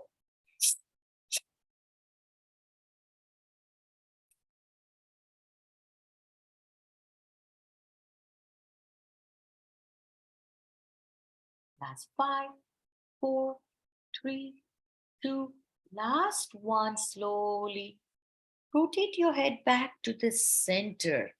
Now let's strengthen our pancreas. So rotate your head over your left shoulders, 20 counts of Kapalbhati. Spine is straight.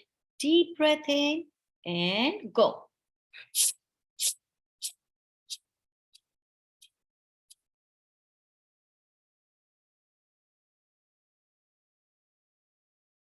Last 5, 4, 3, 2, last one.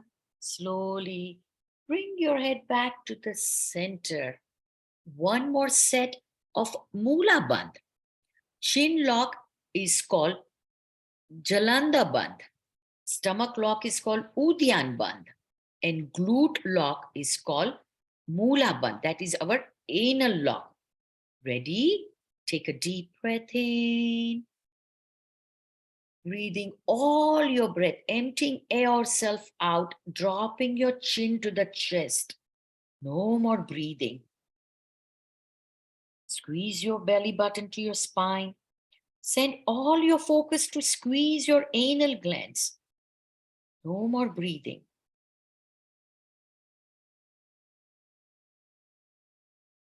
5, 4, 3, 2. Slowly unlock your chin. Do not release your breath. Release your stomach.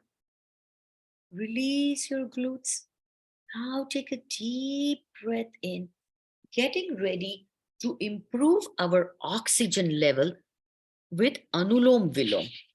My dear friends, Anulom Vilom helps for rheumatoid arthritis, helps if you have gout, helps if you have osteoporosis. It helps with blood circulation. So, and above all, it opens up our sacral chakra. What is a sacral chakra? Sacral chakra is our emotions. For Anulom Vilom, with your left hand, we do Vayu Mudra. So curl up your index finger to the root of your thumb. Press the thumb over your index finger. Flip it, put it on your knees. Thank you for not opening up your eyes, trusting my voice, putting full faith on your ears. With our right hand, we do Vishnu Mudra. Bend your index finger, bend your middle finger. Flip your hand with the right thumb. Lock your right nostril. Ready? 4 counts breathing in from our left nostril. Breathe in, 2, 3, 4. Lock both the nostril. 4, 3, 2, 1. Breathe out with right. 2, 3, 4, 5, 6. Breathe in. 2, 3, 4. Lock both the nostril. 4, 3, 2, 1. Exhale left. 2, 3, 4. 5, 6. Inhale left. 2, 3, 4. Lock 4, 3, 2, 1. Exhale right. 2, 3, 4. Inhale right. 2, 3, 4. Lock 4, 3, 2, 1. Exhale left. 2, 3, 4, 5, 6. Inhale left. 2, 3, 4. Lock 4, 3, 2, 1. Exhale right. 2, 3, 4, 5, 6. Inhale right.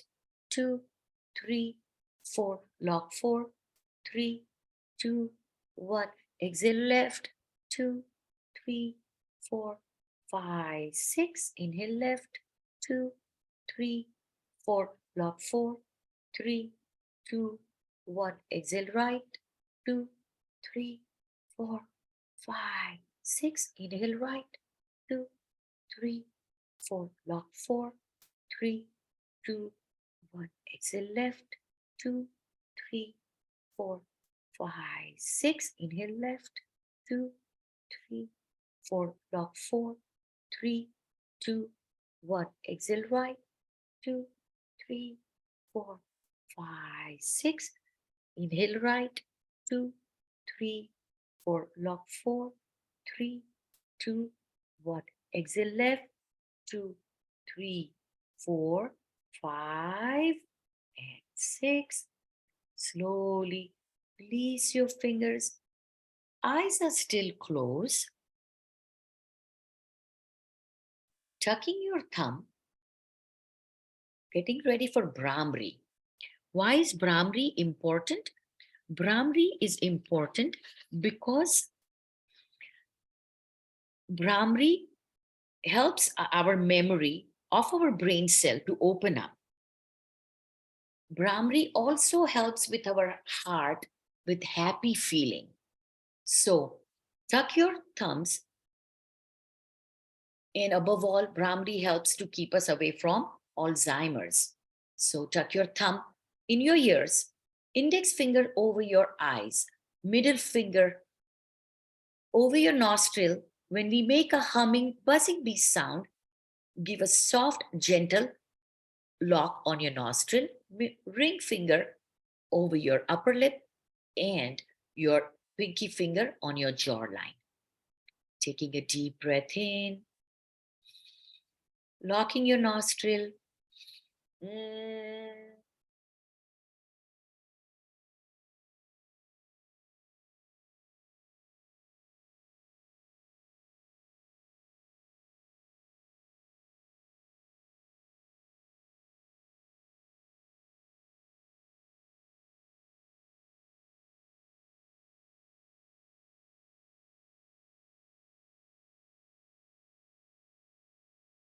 As we get older, our brain cells starts closing up because it doesn't get enough oxygen. That leads us to Alzheimer's, dementia. Brahmari sends oxygen to our brain. So let's do one more set. Take a deep breath in. Mm.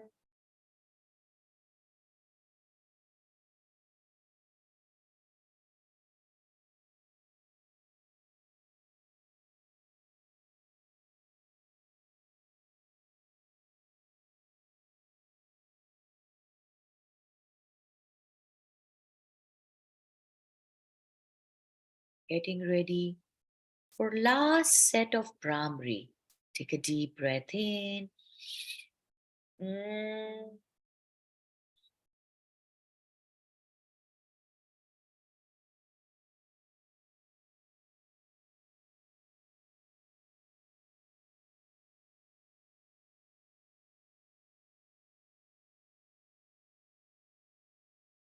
Slowly unlock your fingers. Eyes are still closed. Relax your shoulders. We are done. Do not open up your eyes. Let's seal our pranayam today. Let's send happy thoughts, positive feelings to our mind, our heart, and be proud of yourself. You had a lot of other choices, but you chose to be today on Zoom for your me time. Be proud of yourself. Slowly come to prayer hands. Let's bow down to Mother Earth to seal our practice today. With a beautiful smile, eyes are still closed, coming up, and let's rub both our palms, generating heat. Rub, rub, rub, rub, rub. Take the base of your palm over your eyelids and give a gentle press. Now, cover your face with your palm, open and close, and release that energy which you collected in your eyes through different kind of pranayam breathing. Close your eyes. Take that energy in which is in your palm, rub it over your glowing face, all over your body. Eyes are still closed, thanking each and every part of your body for letting you work out. From my heart to your heart, namaste, very gently with a beautiful smile, opening up your eyes, and I welcome Dr. Sheetal.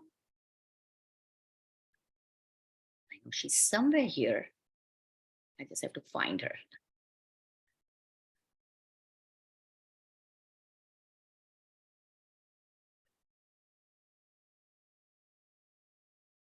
I'm going to unmute you, and rest of them, because I'm unmuting Dr. Sheetal, I have to unmute everybody. Please make sure you guys are quiet, or you can mute yourself. I'm going to unmute. Allow. Yes, and I'm also going to make Sheetal. Oh, where is she? Yeah, there she is. I can't.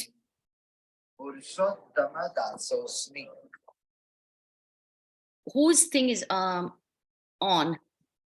It might be hard. So now I can speak, Preeti, but everyone else might need to mute so there isn't a lot of interference. Everybody, please, can you mute? Because there might be background noise and it might be hard for then everyone to hear if there's background noise. Right? So as long as everyone is muted, it's great.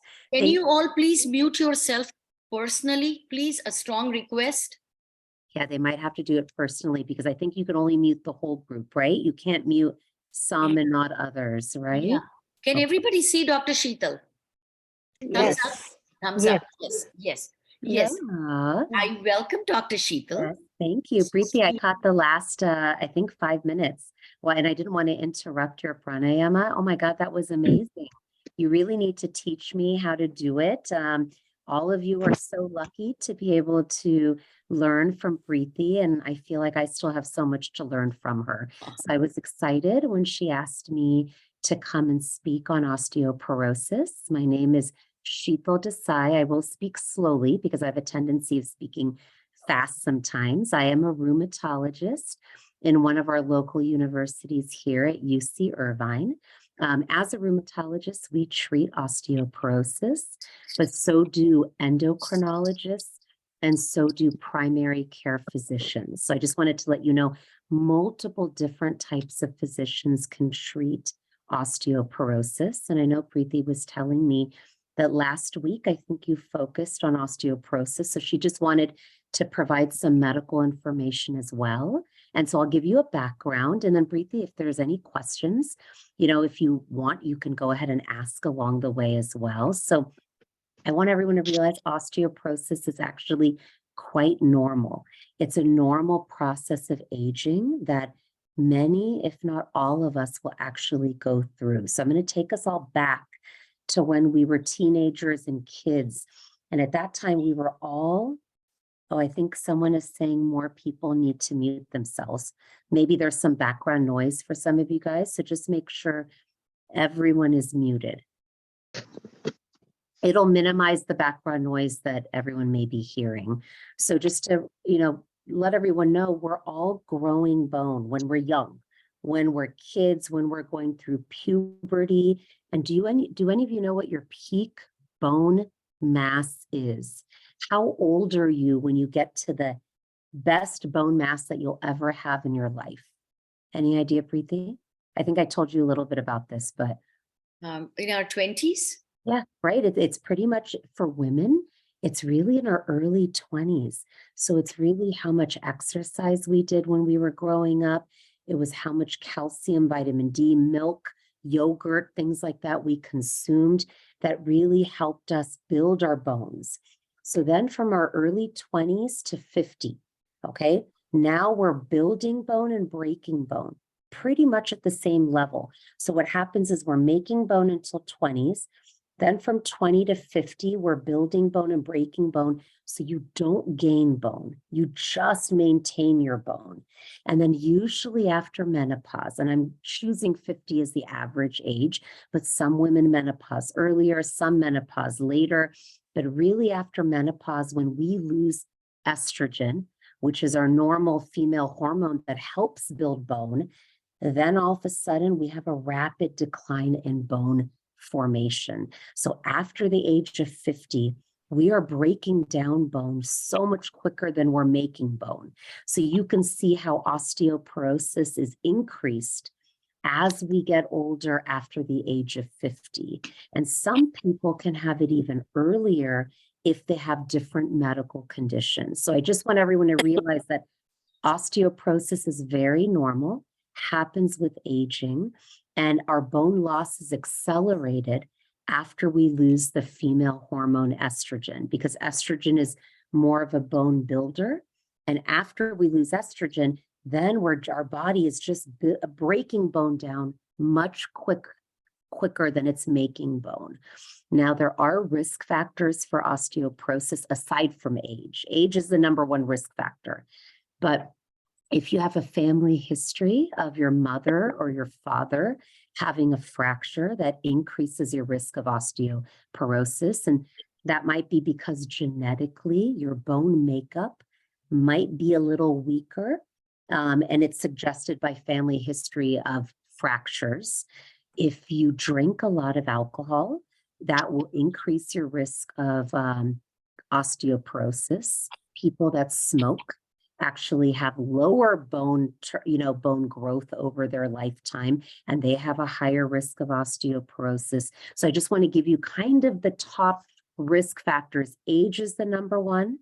Family history, if you had a parent with osteoporosis, but drinking excessive alcohol. So this is not a glass of wine here and there. This is more excessive alcohol, excessive, smoking. And interestingly, it's being thin.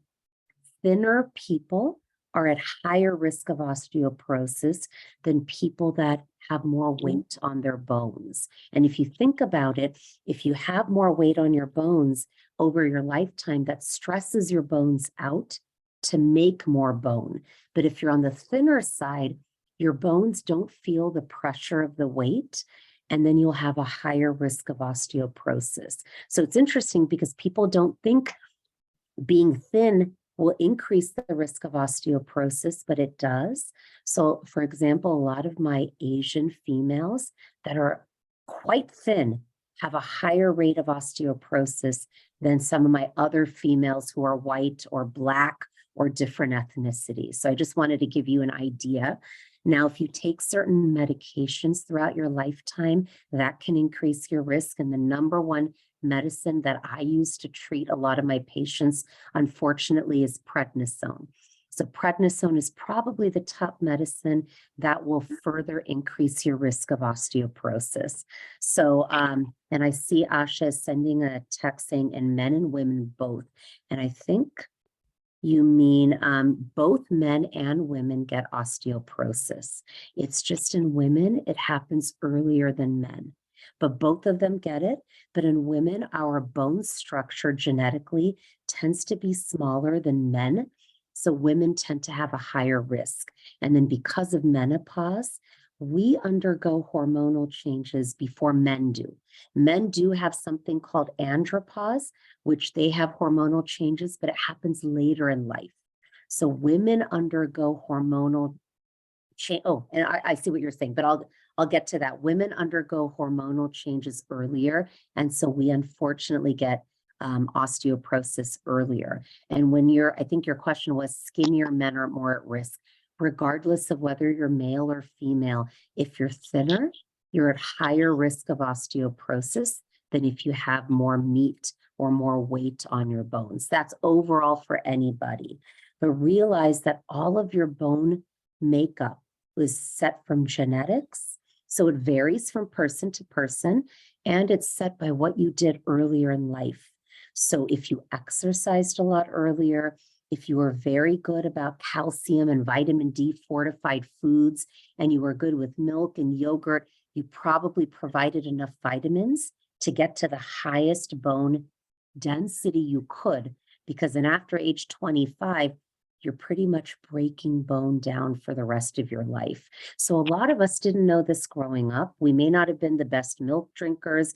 We may not have exercised a lot earlier in our life, but just realize that your peak bone density happened many more years ago before you kind of recognize osteoporosis, right? So I just wanted to kind of give a background. So now osteoporosis is not a painful condition, because a lot of people actually will come in and say, look, I have osteoporosis, my bones hurt. And I will clarify, weak bones don't cause pain. It's only once you fracture, if God forbid you had a hip fracture or a spine fracture, that you will have pain. Weakness of the bones does not cause pain at all. So actually osteoporosis is a silent condition. People will not know they have it until they get screened for it. And currently, the recommended ages to screen are about 65 for women and age 70 for men. However, if you have risk factors, you are screened earlier. So for example, a lot of the patients I see in rheumatology that we treat with medicines like prednisone that increase their risk, I start screening them from their 30s, 40s, and 50s. But for most women, if you menopaused normally around 50, you pretty much start screening about 5 years after menopause, because that's when the bone density will really start to kind of get to lower levels, right? So I think, I don't know what Kaiser does, but most societies recommend age 65, but some organizations will start in the mid 50s or about 5 years after menopause, just to give an idea of when to start screening for osteoporosis. And the best way we have currently now is a bone density scan, which is called a DEXA scan. It's not painful. It's a really easy procedure to do. Medicare only covers doing it every 2 years. You shouldn't do it more frequently because it takes a while for the bone density to change. So if you do it any more frequently than 2 years, you may not see any significant change. So usually within about 5 years of menopause for women, they will do a screening bone density. And based on that, then they'll decide how frequently they need to do it.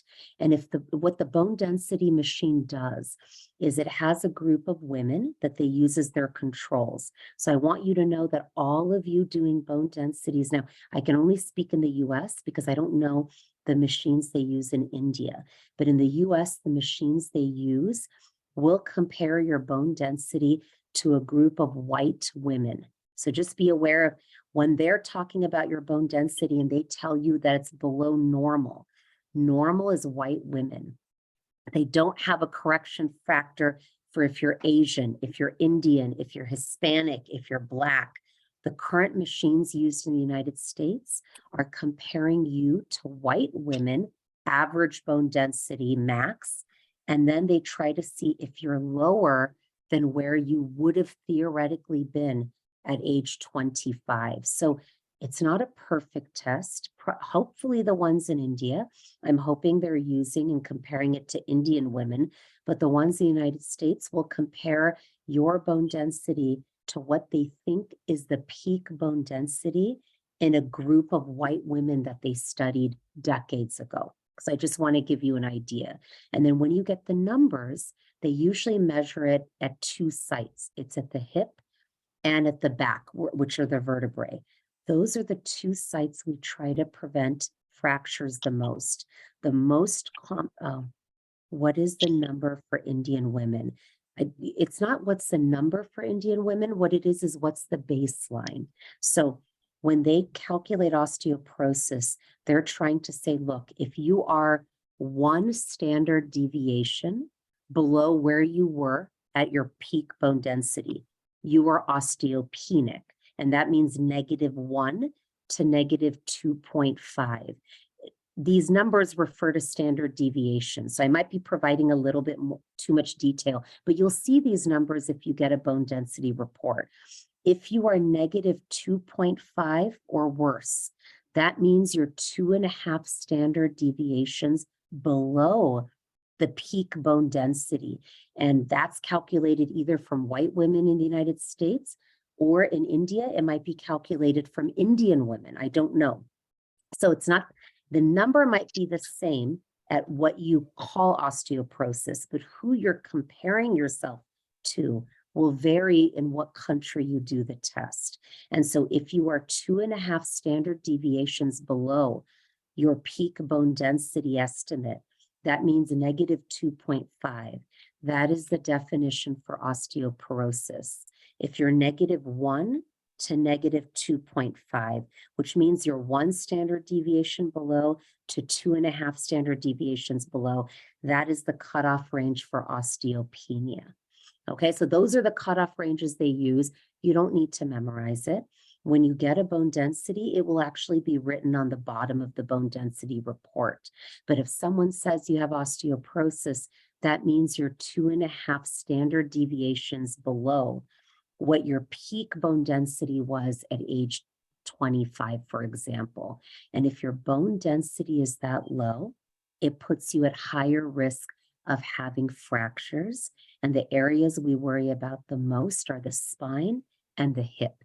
Because when people get spine fractures, they can be very painful. And when you get hip fractures, they change your whole ability to be independent, functional, and able to walk. So those are the two sites that are measured in a bone density machine. They can measure any site, but the two sites they measure in practically everybody is the hip or the back. And if the bone density is quite low, they will let you know if you have true osteoporosis, which means it's 2.5 standard deviations below or worse, or if you're osteopenic, which means you're not quite osteoporosis, but you're getting close to it and you have a slightly lower bone density. Does that make sense, Preeti? I hope I didn't lose everybody by providing that level of detail. So for Serena, your question to me was, what's the number for Indian women? I can't tell you what the actual baseline is, but I will tell you that I think it's still the same. If they use Indian women to compare you against them, then if you're below 2.5 standard deviations, it's the same number. If you're worse than -2.5, then you would have osteoporosis. It's just that if you're in India, I would hope they would compare you to an Indian group of women as opposed to the United States, where they compare everyone, whether you're Black, Hispanic, Indian, it doesn't matter, Asian, they compare everyone against white women. So I want everyone to realize that. And then I just want to make sure, so screening is a bone density.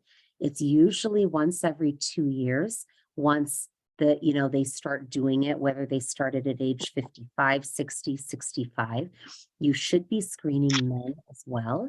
And unfortunately, osteoporosis in men is frequently overlooked They do recommend screening men starting age 70 and older because they tend to get low bone density later in life than women do.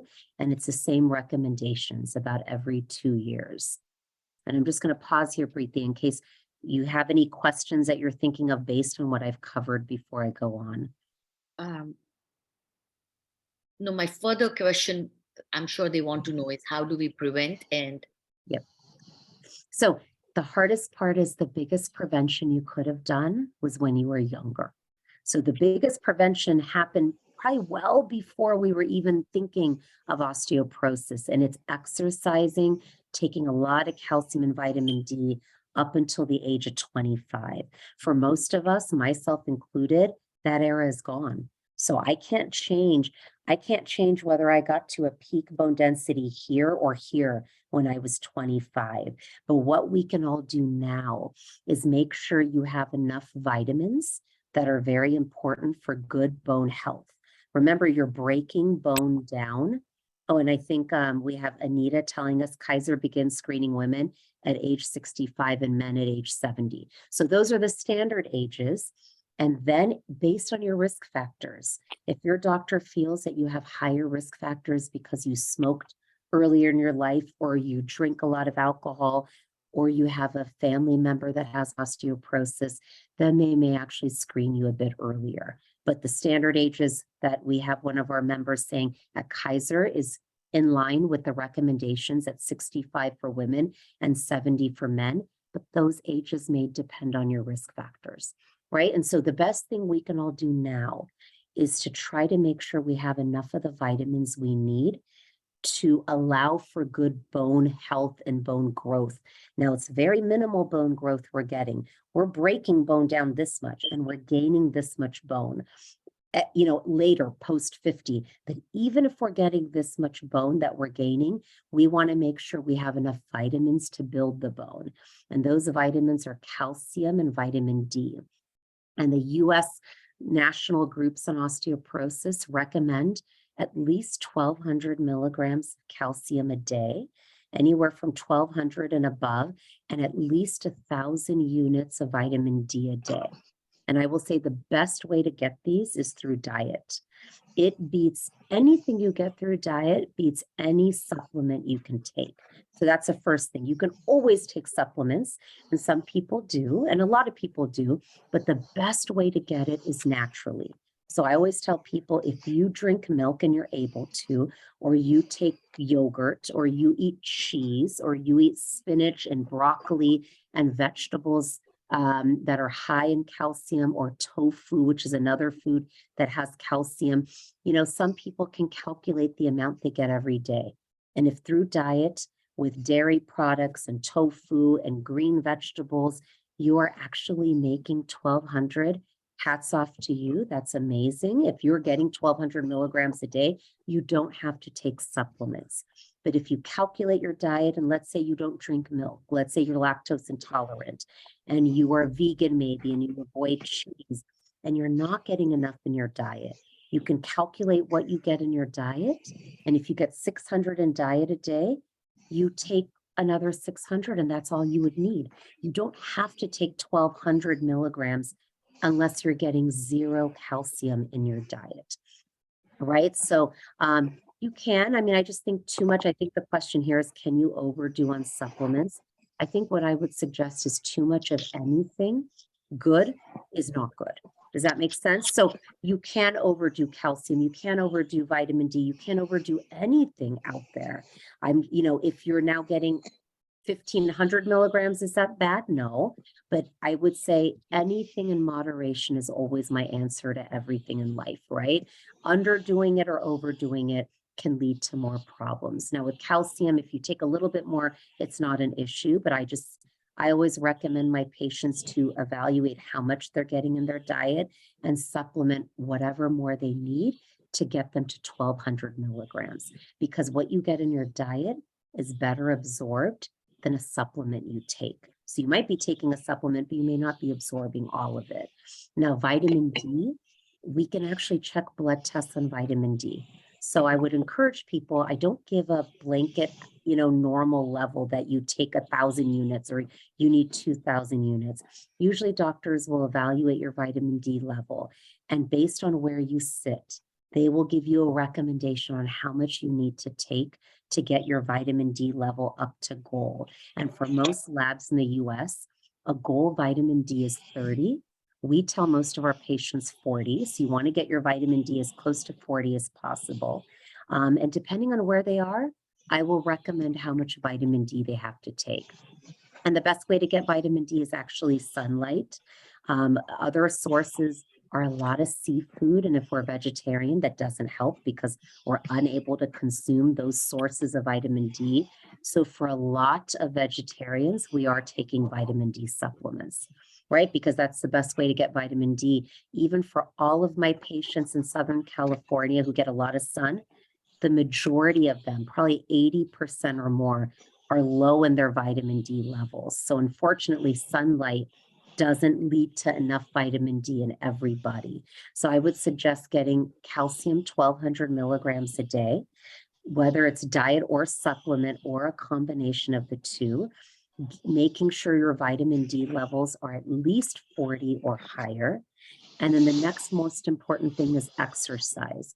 Regardless of whether you're thin or regardless of whether you have some weight on your bones and you are doing better when it comes to osteoporosis, the best thing to do is to exercise and to remain active. The more exercise you do, and it doesn't mean it needs to be crazy exercise at the gym, it's simple walking. Just simple walking 15 to 20 minutes a day, your bones will feel the weight of your own weight and against gravity, and it will help stimulate your bones to continue making the little bit that it makes after the age of 50. So I tell people a balanced diet, getting calcium in the diet or taking a supplement, taking vitamin D or making sure you have enough vitamin D, and then doing exercise is the best you can do. And then despite that, if you still have osteoporosis, then you would explore medical therapy. Does that make sense? And I think there were a couple of questions that I wasn't looking at. So overdue supplements I answered. I say a vitamin D level of 40. 30 or above is considered normal, but I find that if I get people to 30, then they kind of dip back down again into the 20s. So I try to get all of my patients above 40. About 40 to 50 is good. 40 to 60 is good too.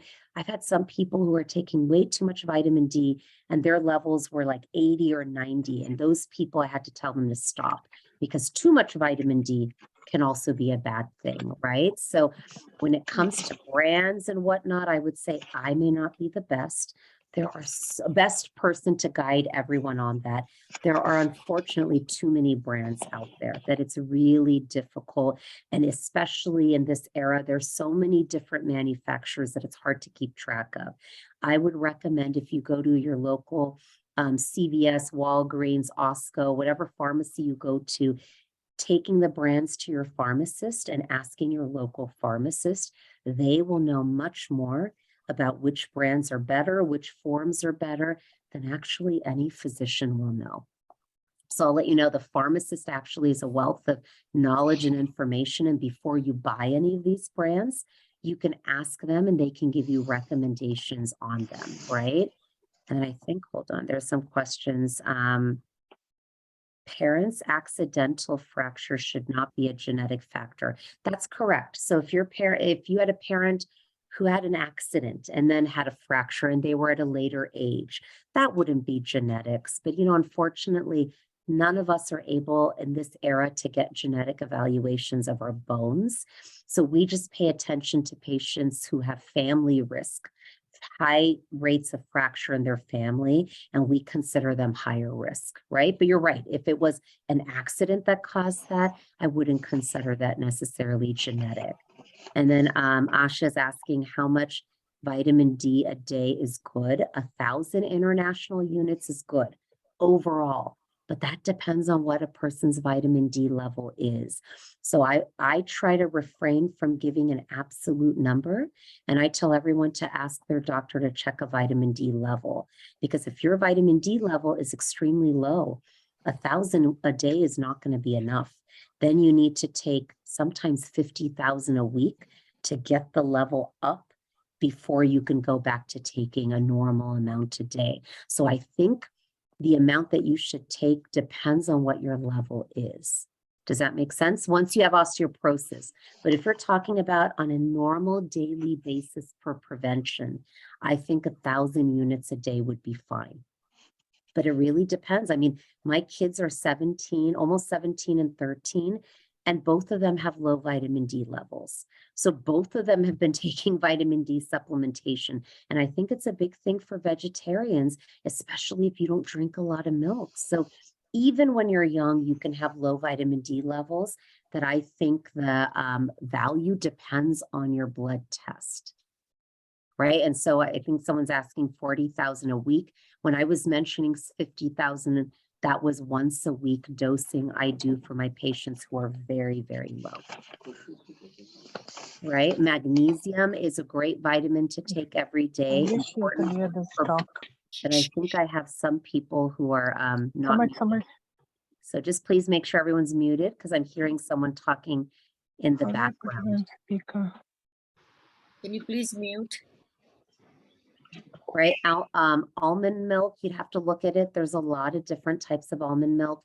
But as long as it's fortified with vitamin D, which many brands are, you're getting vitamin D there as well. Orange juice is frequently fortified with both calcium and vitamin D. So you just have to pay attention to the brands you're actually, consuming or buying. And I'm just kind of going back up. Just to make sure I'm not missing any of the questions. Are we doing okay, Preeti? I can keep talking? Okay. Yes. So then someone was asking if someone underwent a hysterectomy at the age of 45, how often do they undergo a bone density? So now often is the same regardless of what age you start. You don't do it any more frequently than every 2 years. But I think what you meant is when do you start? So usually you start within about 5 to 10 years of menopause. So it's a great question because if someone had a hysterectomy or menopaused earlier, then they would actually start their screening earlier, right? So now a hysterectomy doesn't mean they removed the ovaries. So it depends. You can have a hysterectomy and they keep the ovaries in.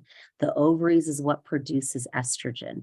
But if they did a hysterectomy and they took out the uterus and the ovaries, then you would start your calculations 5 years after menopause. It would be 5 years after the ovarian removal, right? But in this era back, 10, 20 years ago, or even further, when they would do hysterectomies, they would take out the ovaries in most people.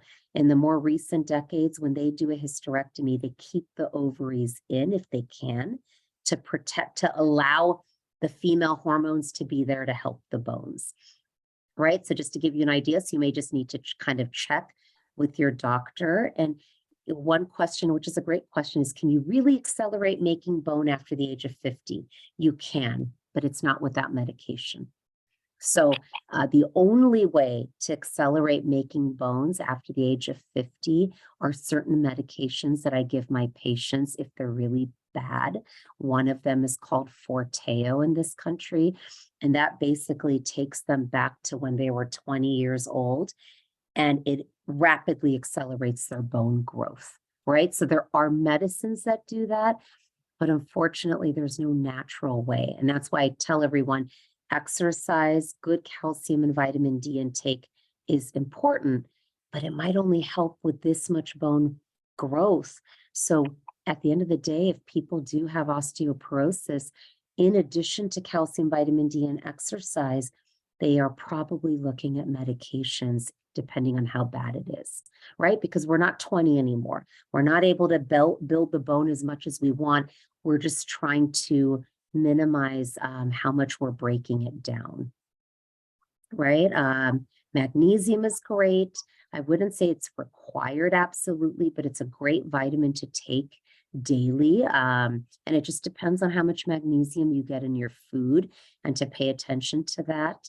And then someone said taking prednisone may, for a week does not do it. So when people take prednisone long term, so for weeks, months, years, those are the patients that are at increased risk of osteoporosis, not patients who get it for short periods of time, for a week or so, and not people that get steroid prednisone injections. So, sometimes for aging arthritis, osteoarthritis in the knees, people will go in and get steroid injections. If that's done at, every 3 to 4 months, that will not cause osteoporosis, just to let you know.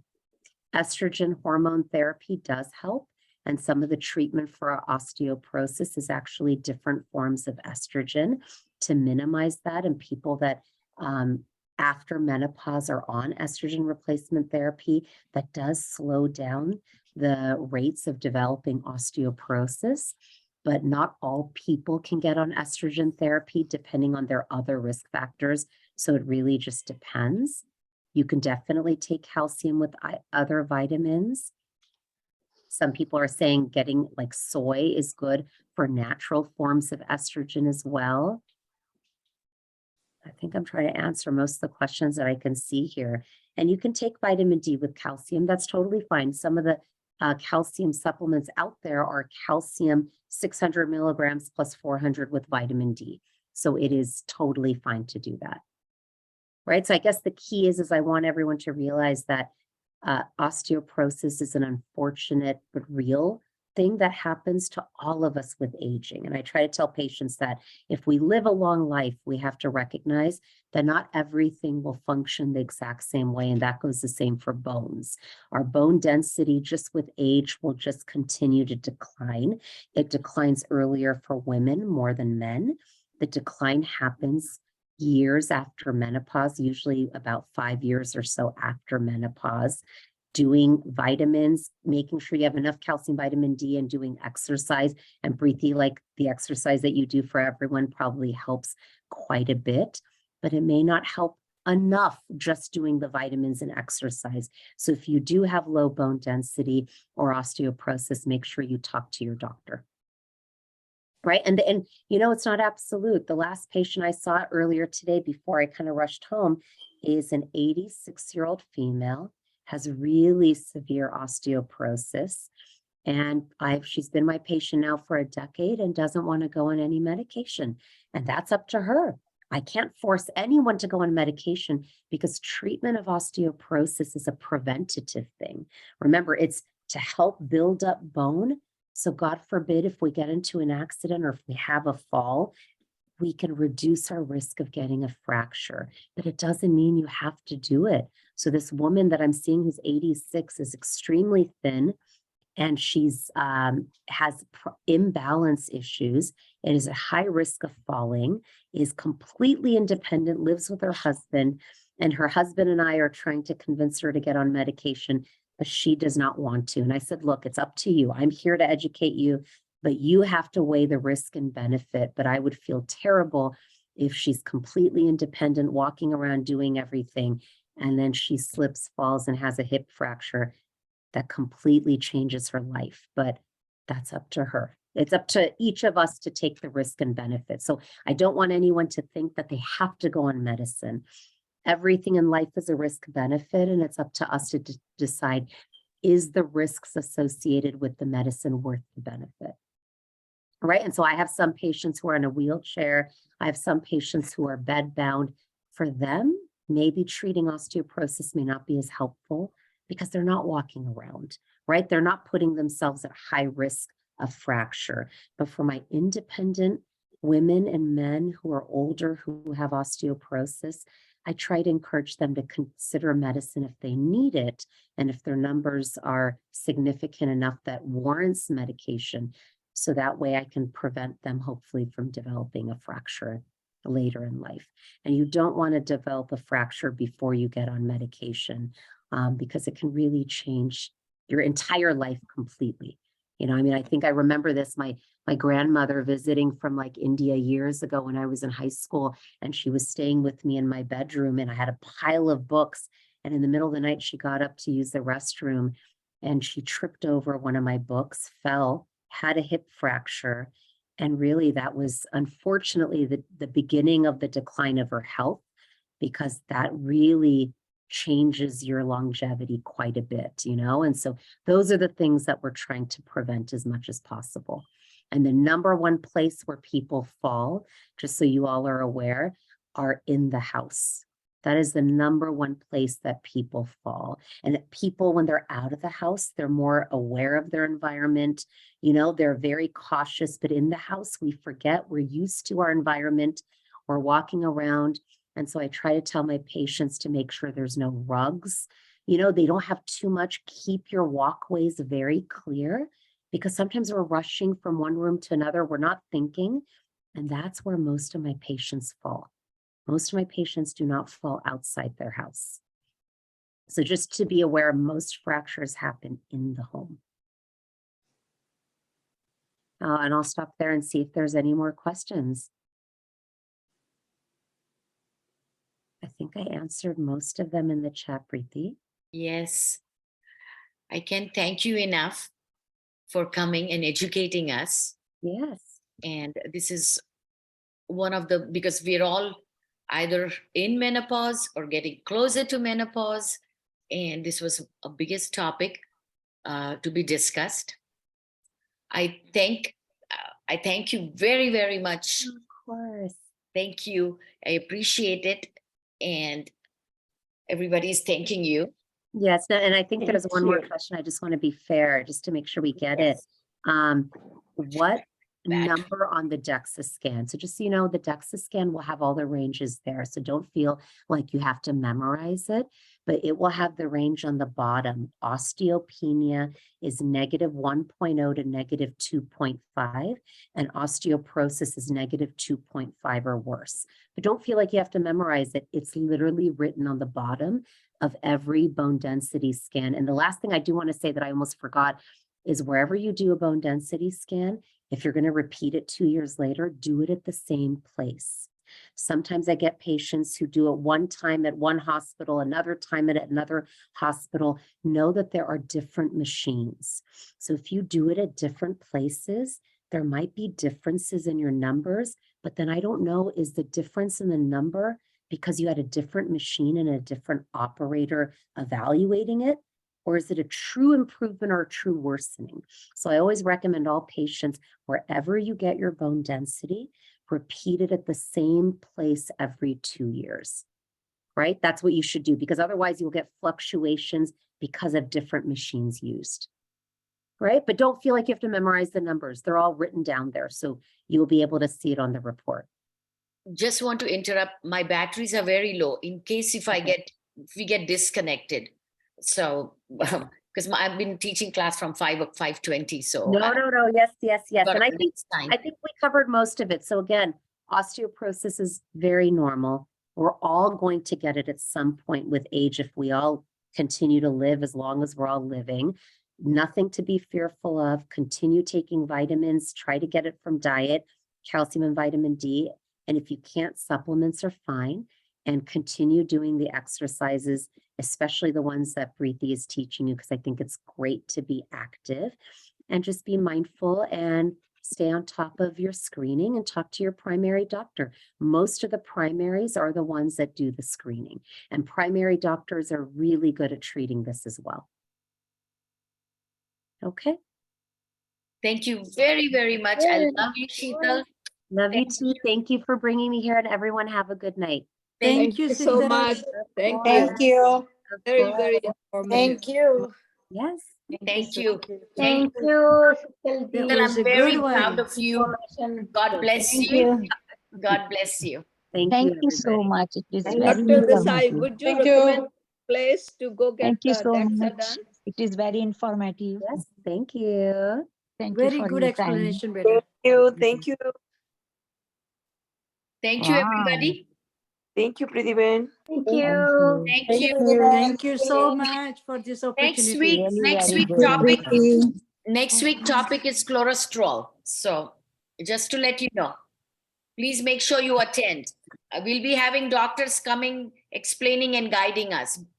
So please make sure to attend. Thank you. Thank Bye-bye. you. Thank you. Thank you. Thank you. Bye-bye. Bye. Bye-bye.